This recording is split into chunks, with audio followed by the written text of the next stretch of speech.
ان احنا زي ما قلنا الانسان صناعة الله، فالله هو صانعه، وصنعة تقف امام مهندسها الذي صنعها كل يوم 5 مرات.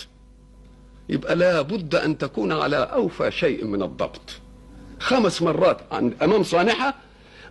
قلنا ان المهندس من البشر يصلح الآلة بشيء مادي يضعه فيها، ولكن الحق لانه غيب يصلح عبده الذي يقف بين يديه في لحظة القرب هذه بأمر غيبي أيضا، مش بعملية، لا، بأمر غيبي، فتخرج من مقام ربك وأنت لا تعلم كيف ارتحت، كيف تبددت همومك، كيف قويت طاقة إيمانك، كل هذه المسائل. إذن فالصلاة هي التي تشحن الإنسان علشان يقبل على الإيه؟ على التكاليف. ولذا كان الإسلام قد بني على 5: شهادة أن لا إله إلا الله وأن محمد رسول الله، وإقام الصلاة، وإيتاء الزكاة، وصوم رمضان، وحج البيت. نعم. نيجي نشوف الأركان دي. الأركان قد لا توجد إلا في بعض الناس. هي أركان الإسلام صحيح، إنما ما هيش أركان المسلم، لأن المسلم قد يكون فقيرا لا يزكي فيسقط عنه فرض الزكاة، والمسلم قد يكون مريضا أو مسافرا فلا يصلي فيسقط عنه فرض الصوم، لا يصوم فيسقط عنه فرض الصوم، وقد لا يستطيع فيسقط عنه فرض الحج. إذن فهي أركان الإسلام ليست أركان المسلم، لأن المسلم قد يكتفى منه بأن يشهد أن لا إله إلا الله وأن محمد رسول الله وأن يقيم الصلاة. إذن فالركن الأساسي الذي لا ينفك عن الإنسان أبدا هو الصلاة. ما دامت الصلاة لا تنفك عن الإنسان أبدا، قال لك ومع ذلك كونها لا تنفك عن الإنسان حتى وهو في الحرب وهو مريض لا يستطيع أن يجلس، يقول لك يخطر أعمال الصلاة على قلبه. إذن فلا عذر لها في السقوط أبدا. أنت مطلوب منك أن تشهد أن لا إله إلا الله وأن محمد رسول الله مرة في حياتك، خلاص انتهت. وبعد ذلك قد تكون فقير زي ما قلنا فلا تزكي، مريض وما تصومش، غير مستطيع فلا تحج. فما الذي بقي لك من أركان الإسلام؟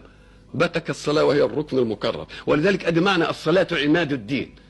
وإذا نظرت إليها وجدتها مع كونها التي لا تسقط ففيها كل أركان الإسلام، لأنك لا بد في الصلاة أن تشهد أن لا إله إلا الله وأن محمد رسول الله. إذن فالركن الأول مكرر فيها. وأيضا إيتاء الزكاة. ما هي الزكاة؟ الزكاة شيء من مالي أخرجه للمحتاج. إذن فأنت تضحي بشيء من مالك. المال في عرف الاقتصاد فرع العمل. المال في الإسلام فرع العمل، والعمل فرع الوقت، لأن ما دام عمل يعوز وقت. فكأنك ضحيت ببعض مالك الناتج من عملك، الناتج من استغلال وقتك. والصلاة مش تأخذ من المال، تأخذ من الوقت اللي بيجي يعمل فيه العمل اللي بيجيب المال. فكأن الزكاة أخذت شيئا من المال اللي هو ناتج عن العمل، العمل الناتج عن الوقت. الصلاة خدت من الوقت نفسه، من الأساس الأصيل.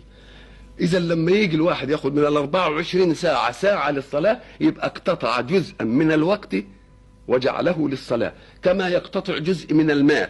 فإذا فالزكاة اقتطاع جزء من المال، والمال ناشئ عن العمل، والعمل عايز وقت. لا، الصلاة بتقتطع من الوقت الأساسي، يبقى فيها زكاة بأهم من المال. واللي بيمنع الناس عن كثير من الصلاة يقول لك الوقت وتعطلني عن مصالحي. نقول له كما سمى الله نقصان الزكاة، نقصان المال من الزكاة، ما سماهش نقصان، سماها زكاة، سماها نماء. فيجب أن تستقبل أيضا الوقت الضائع عندك، ده اللي انت بتقول عليه ضائع، استقبالك للمال الناقص يخرج من مالك، فهو ينميه ويزيده ولا ينقصه. فكذلك الوقت إذا ضحيت منه ببعضه وجعلته لله وشحنت الشحنة، فإن البركة في بقية الوقت ستعوضك كل ما فات، كما أن الزكاة نماء والربا محق.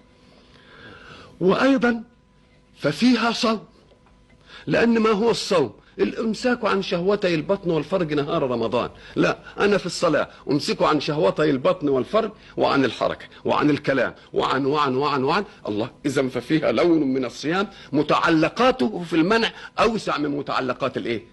من متعلقات الصيام. وايضا ففيها حج البيت من استطاع اليه سبيلا، لانك تستحضر وأنت تصلي بيت الله فتتجه إليه وتتحرى إليه. إذن فلأنه الركن الوحيد إن جاءت فيه كل الأركان من شهادة أن لا إله إلا الله ومن الزكاة بشيء أقيم من المال بل بالوقت الذي يأتي بالمال، وبعد ذلك صمت فوق ما تصوم فيه عن رمضان، ومع ذلك استحضرت بيت ربك في كل وقت من الأوقات، فكأنك حججت بقلبك وإن عجزت عن أن تحج بقالبك.